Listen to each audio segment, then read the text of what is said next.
انسان کا سب سے زیادہ تعلق اس کے رب کریم کے ساتھ ہوتا ہے۔ اللہ تبارک و تعالیٰ کی طرف سے اسے نعمتیں ملتی ہیں، رب کریم کی طرف سے اس پر عطائیں ہوتی ہیں۔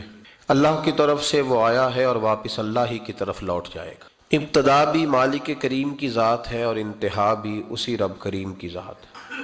انسان دنیا میں جتنے بھی پیچ و تاب کرتا ہے، جتنی بھی دنیا داری کرتا ہے اور جتنے بھی معاملات میں وہ وقت گزارتا ہے، وہ سارے عارضی ہیں، وقتی ہیں، اور بہت ساری چیزیں تو صرف اور صرف دھوکہ ہیں اور دھوکے کے سوا کچھ بھی نہیں۔ اگر اس کا یہ ذہن بن جائے کہ میں نے اپنے تعلقات کو، اپنے معاملات کو اپنے رب کے ساتھ صحیح رکھنا ہے، تو جب اللہ کے ساتھ اس کے معاملات ٹھیک ہوتے ہیں تو بندوں کے ساتھ خود بخود ہی ٹھیک ہو جاتے ہیں۔ اگر خشیت الہی پیدا ہوتی ہے، خوف خدا اسے نصیب ہو جاتا ہے، اور اگر اللہ تبارک و تعالیٰ کا قرب اسے میسر آتا ہے، اس رستے کا یہ سفر شروع کر دیتا ہے، تو بندوں کے ساتھ تو معاملات ویسے ٹھیک ہو جاتے ہیں۔ اس لیے کہ جب اللہ سے ڈرے گا، نہ دھوکہ کرے گا، نہ فریب کرے گا، نہ جھوٹ بولے گا، نہ کسی شخص کے ساتھ بددیانتی کرے گا، جب اللہ کے ساتھ اس کا تعلق، اور جب یہ اپنے آپ کو آزاد سمجھے گا نا کہ میں ہوں اور میں ہی ہوں اور میں نے ہی چلنا ہے، تو پھر یہ اپنی مرضی سے معاملات کو چلائے گا تو خرابی پیدا ہو۔ اللہ تبارک و تعالیٰ کے ساتھ انسان کا جو رشتہ ہے، اس میں انسان کی کچھ کمزوریاں آڑے آتی ہیں، گناہ ہو جاتے ہیں، غلطیاں ہو جاتی ہیں۔ ان غلطیوں کے بعد اپنے رب کریم کے ساتھ اپنے تعلق کو مضبوط کرنے کے لیے اللہ رسول نے جو ہمیں وظیفہ دیا اس کو استغفار کہتے ہیں۔ استغفار ویسے اس کا لغوی معنی تو ڈھانپنا ہوتا ہے، یہ غفر سے بنا ہے، لیکن اس کے اصطلاحی معنی یہ ہے کہ جو گناہ انسان سے ماضی میں ہو جائیں ان سے معافی چاہنے کا نام استغفار ہے۔ کچھ لوگ توبہ اور استغفار کا لفظ اکٹھا بولتے ہیں، لیکن توبہ کا معنی ہوتا ہے آئندہ گناہ نہ کرنے کا وعدہ کرنا، اور استغفار کا معنی ہوتا ہے پچھلے گناہوں سے اللہ کے حضور معافی مانگنا۔ اگرچہ مفہوم کے لحاظ سے یہ ہم معنی ہی بنتے ہیں، لیکن ان کا جو اصطلاحی مفہوم ہے وہ یہ ہے کہ جب آپ پچھلے گناہوں سے معافی مانگ رہے ہوتے ہیں تو اس کو استغفار کہتے ہیں۔ اللہ تعالیٰ نے اس استغفار کو بڑا پسند فرمایا، بڑا پسند فرمایا، اور یہ استغفار کے جملے مالی کو اتنے پسند آئے کہ اللہ نے نبی پاک علیہ السلام کو بھی حکم دیا، کہا محبوب آپ بھی میری بارگاہ میں استغفار کریں۔ اگرچہ حضور کا استغفار اس معنی میں نہیں ہے، بلکہ نبی پاک کا استغفار تو بلندی درجات کا معاملہ ہے، چونکہ استغفار خود ایک عبادت ہے، تو یہ عبادت کرنے کا اللہ نے اپنے محبوب کو بھی ارشاد فرمایا۔ جب فتح مکہ ہوئی تو فرمایا اذا جاء نصر اللہ والفتح، جب اللہ کی مدد آئی تو پھر فتح نصیب ہوئی، وَرَأَيْتَ النَّاسَ يَدْخُلُونَ فِي دِينِ اللَّهِ أَفْوَاجًا، تو پھر آپ دیکھیں گے لوگوں کو، لوگ فوجوں کی فوجیں دین میں داخل ہو رہے ہیں۔ لوگ پہلے ایک ایک دو دو کر کے آیا کرتے تھے، تو اب فوجوں کی فوجیں آ رہی ہیں، تو یا اللہ ہم کیا کریں؟ تو رب کریم نے فرمایا محبوب فَسَبِّحْ بِحَمْدِ رَبِّكَ وَاسْتَغْفِرْ، اپنے رب کے لیے حمد کرو، تسبیح پڑھو اور استغفار کرو۔ کیا کرو؟ استغفار، معافی مانگو، اس کے حضور آہذاری کرو، استغفار کرو۔ معنی یہ ہوا کہ جب تو غلطی ہو جائے پھر بھی استغفار کرو، جب اللہ زیادہ نعمتیں دے پھر بھی استغفار کرو۔ ہمارے ہاں یہ ہوتا ہے کہ جب تو کوئی نقصان ہوتا ہے تو وہ اللہ کی طرف سے ہوتا ہے، نقصان ہو جائے تو کہتے ہیں اللہ کی مرضی تھی، اور فائدہ ہو جائے تو کہتے ہیں میں نے محنت ہی بڑی کی تھی، میری جدوجہد بڑی تھی۔ ایک بچہ ایک دفعہ میرے پاس کہیں انٹرویو کے لیے جا رہا تھا، تو دعا کرانے آیا، کہنے لگا میں نے وہاں جانا ہے، دعا کیجئے گا اللہ تعالیٰ کامیابی دے۔ میں نے دعا کی، کچھ اس کو پڑھنے کو بتایا، لیکن کامیاب نہ ہو سکا، لوٹ آیا۔ تو میں نے پوچھا کہ کیا بنا؟ کہنے لگا حضرت صاحب بس اللہ کی مرضی تھی، اللہ کی مرضی تھی۔ پھر ایک دفعہ گیا تو نہ کہا اللہ کی مرضی تھی، تیسری دفعہ گیا کامیاب ہو گیا۔ تو بھئی اب کیا بنا؟ کہنے لگا جی جب میں داخل ہوا تو اس نے جاتے ہی مجھ سے پوچھا سب سے پہلا سوال یہ کہ تمہیں جنرل نالج کی بھی کچھ معلومات ہے یا شعبے کے آدمی ہو؟ تو میں نے کہا جناب پوچھئے۔ تو انہوں نے پاکستان کا حدود اربہ پوچھا تو میں نے فٹافٹ بتا دیا۔ پھر انہوں نے مجھ سے پوچھا کہ یہ جو مینار پاکستان ہے اس کی تجویز کس شخص نے دی تھی؟ تو میں نے فٹافٹ اس کا بھی نام بتا دیا۔ پھر شارٹ ہینڈ کے ایک دو سوالات اس نے کیے تو وہ بھی میں نے بتا دیے، تو الحمدللہ کامیاب ہو گیا۔ میں نے کہا بیٹے جب تو ناکام ہوا تھا تو اللہ کی مرضی تھی، اور کامیاب ہوا ہے تو میں لگا دیے، اب اللہ کی مرضی کدھر گئی؟ یہ اتنا بڑا نقص ہے انسانی فطرت کا، اتنی بڑی کمزوری ہے کہ معاذ اللہ تعالی ہم کمزوریاں قدرت کے کھاتے میں ڈال دیتے ہیں، اور ناکامیاں قدرت کے کھاتے میں، اور کامیابیاں کیا تماشا۔ حالانکہ ہونا یہ چاہیے تھا کہ جہاں انسان کمزور پڑے تو کہے میری غلطی تھی، میری غلطی تھی۔ صوفیاء یہ سبق دیتے ہیں، اللہ کے بندے یہ پیغام دیتے ہیں کہ جب تو کہیں ناکام ہو جائے تو سمجھ جائے تیری، اور جب تو کامیاب ہو جائے تو سمجھ رہے اللہ راضی ہو گیا تھا، اللہ نے رحمت کر دی۔ اس نے فضل کیا تو یاد رکھیں استغفار کئی چیزوں پہ استغفار ہوتا ہے، کئی چیزوں پہ، اور استغفار کا نفع ملتا ہے۔ کیا نفع ملتا ہے؟ وہ سورہ نوح کی آیت نمبر 10، 11 اور 12 میں اللہ نے بیان فرمایا کہ استغفار صرف گناہ سے معافی چاہنے کا نام نہیں، بلکہ استغفار کا تمہیں فائدہ ملے گا۔ کیا؟ رب فرماتے ہیں فَقُلْتُ اسْتَغْفِرُوا رَبَّكُمْ۔ جب حضرت نوح کی قوم قحط کا شکار ہو گئی، آزمائشیں آ گئیں، تو آ کے حضرت نوح سے کہنے لگے اب ہم کیا کریں؟ تو کیا کہا حضرت نوح نے؟ فرمایا فَقُلْتُ اسْتَغْفِرُوا رَبَّكُمْ، آپ نے فرمایا اپنے رب سے استغفار کرو، اپنے رب سے۔ انہوں نے قحط کی بات کی، انہوں نے کہا کہ کھیتیاں اجڑ گئی ہیں، بارش نہیں ہو رہی، قحط کی بات کی۔ آپ نے کیا کہا؟ استغفار کرو، کیوں کہ انہو کان غفارا، بے شک اللہ بڑا ہی بخشنے والا۔ وہ کیا کرے گا؟ یرسل السماء علیکم مدرارا، وہ تم پر موسلا دار بارش برسائے گا۔ جب تم استغفار کرو گے تو اللہ موسلا دار بارش برسائے گا، وَيُمْدِدْكُمْ، اور وہ تمہاری مدد کرے گا۔ استغفار کرنے والے کی اللہ کیسے مدد کرے گا؟ بِأَمْوَالٍ وَبَنِينَ، تمہیں مال بھی عطا کرے گا اور بیٹے بھی عطا کرے گا، بارش بھی دے گا استغفار کرنے والے کو، اور مال اور اولاد سے اس کی مدد بھی کرے گا۔ وَيَجْعَلْ لَكُمْ جَنَّةٍ وَيَجْعَلْ لَكُمْ أَنْهَارًا، اللہ تمہیں جنت بھی عطا کرے گا اور تمہیں نہریں بھی عطا فرمائے گا، تمہارے لیے جنت بھی بنائے گا، انہار بھی بنائے گا۔ توبہ کا، استغفار کا تمہیں یہ فائدہ ملے گا۔ ایک استغفار، ہمارے بزرگوں نے وہ لکھا ہے کہ جب انسان کو اللہ نعمتیں دیتا ہے تو پھر رب کا حکم ہے کہ اس پر شکر بھی کرے۔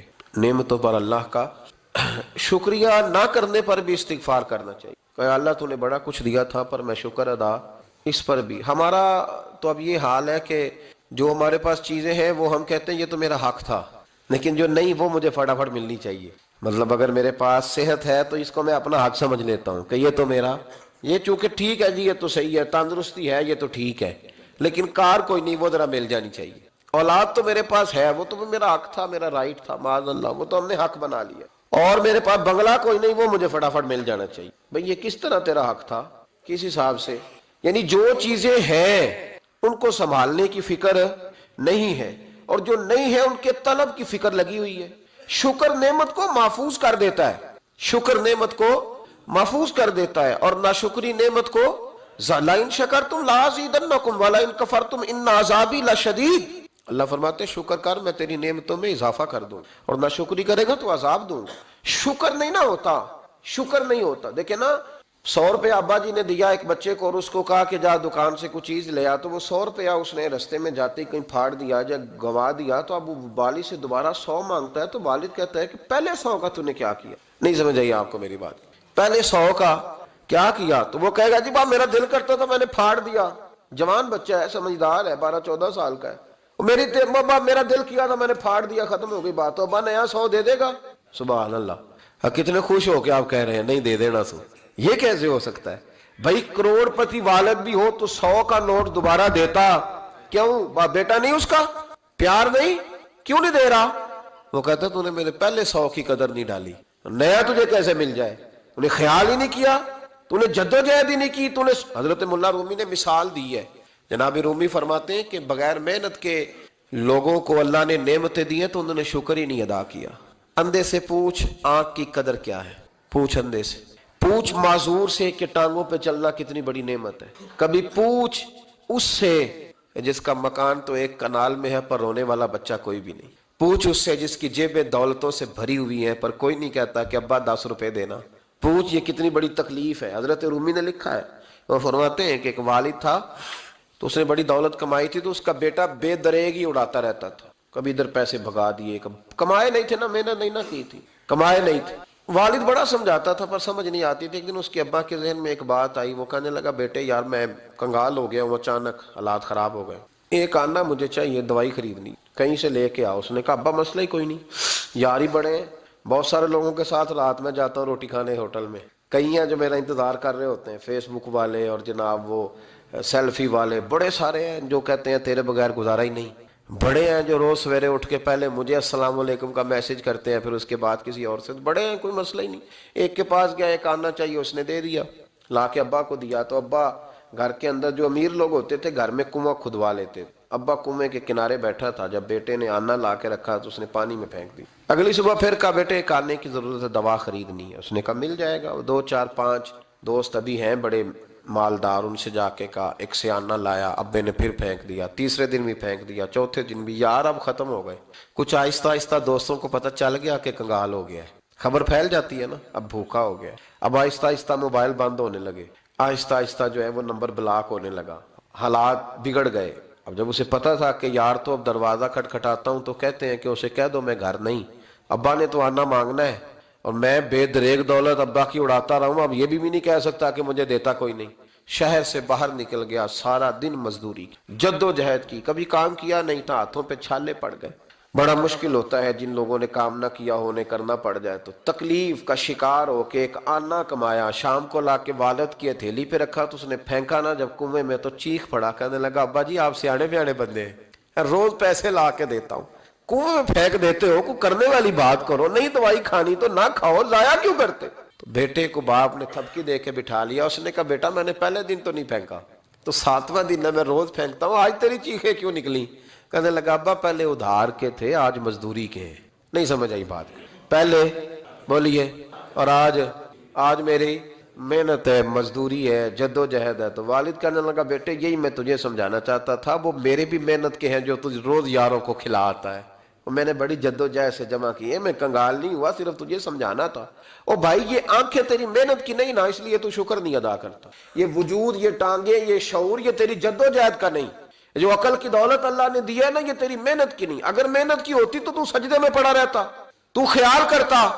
اللہ نے آنکھیں دی ہیں قرآن دیکھنے کے لیے، جب کوئی کسی گندی چیز کو دیکھتا ہے تو ناشکری کرتا ہے، جب غلط طرف اٹھاتا ہے یہ چیزیں تو ناشکری کرتا ہے۔ صاحبو یاد رکھنا اور اس پر ضرور غور کرنا کہ جب نعمتوں کا شکر ادا نہ کیا جائے تو پھر ہمیں استغفار کا حکم دیا گیا ہے۔ پھر کیا کرنا ہے ہم نے؟ استغفار کہ یا اللہ ہم تیری نعمتوں کا شکر ادا نہیں کر سکے تو ہمیں معاف فرما دے، تو ہم سے درگزر فرما، معاف فرما۔ ایک استغفار اس بات کا ہے کہ دیکھیں نا، یہ رسول پاک علیہ السلام کا فرمان ہے، یہ حدیث امام رازی نے لکھی ہے، اور نبی پاک کی فرمان کے لحاظ سے جو چیز ہمارے سامنے آئے نا اس پر ہماری آنکھیں بھی کھل جانی چاہیے، دل بھی کھل جانا چاہیے، کہ کوئی خاص ہی بات تھی جو حضور نے بیان فرمائی صلی اللہ علیہ وسلم۔ سرکار دو عالم علیہ السلام نے فرمایا ایک آدمی نے 500 سال بغیر ریاکاری کے اللہ کی، کتنے سال؟ 5 سال نہیں ہوتی بغیر ریاکاری کی۔ تہجد پڑھنے والا جب تک 6 لوگوں کو بتا نہ دے تہجد پڑھی ہے، اتنی دیر تو تہجد آگے بڑھتی نہیں، کم از کم 6 بندوں کو پتا ہونے چاہیے۔ اور میرے جیسے حاجی نمازیوں کا تو دل کرتا ہے کہ وظیفے پہ بندہ رکھا جائے جو تعریفیں کرے صبح و شام، حاجی صاحب کی کیا بات ہے، حضرت صاحب کی وظیفہ دیں گے اس کو مہینے کا، وہ تعریف کرے کھول کے کہ آپ کی بڑی بات۔ یہ مرض ہے، تعریف سننا نا، یہ بیماری ہے، اس نے جھوٹ کو جنم دیا ہے، بہت بڑا مرض ہے۔ حضرت سعدی نے اس پر بہت بڑے مقالہ جات لکھے ہیں اور فرماتے ہیں یہ مرض کچھ لوگوں میں بہت زیادہ ہوتا ہے، ایک امیروں میں، امیر لوگ ناراض نہ ہو جائیں پر انہوں نے کہا ہے تو کوئی حکمت ہوگی نا، امیروں میں تعریف سننے کا مرض بہت زیادہ ہوتا ہے، فرماتے ہیں کہ بادشاہوں میں اور تیسرا عورتوں میں، ان میں یہ بیماری بہت زیادہ ہوتی، کوئی تعریف نہ کرے تو خود اپنی کرنی شروع کر دیتے ہیں، خود ہی کہہ دیتے ہیں کہ کیا بات سی، میرے ابا جی تے وہ تے 100 حال چلدا سی تے 150 بندہ ٹکر کر، ابا جی دی چھڈ تو دس تیرے کنے چل دے، تیرے کو کتنے بندے روٹی کھاندے، اپنی بات کرنا۔ اقبال کہتے تھے تو وہ آبا تمہارے ہی مگر تم کیا ہو، ہاتھ پہ ہاتھ درے منتظر فردا، ابا جی کی دادا جی کے چھوڑ اپنی کر، ہمیں تو تیرا پتہ ہے تو اپنی بات کر، تیرے اندر بھی کوئی چیز ہے کہ نہیں، ابا دادا تو سب کے بڑے ہیں، حضرت آدم کی اولاد ہے تو حضرت آدم نبی تھے، تو باپ دادا تو سب کے بڑے بڑے ہی ہیں، بات یہ ہے کہ اپنی بات کرنی چاہیے نا۔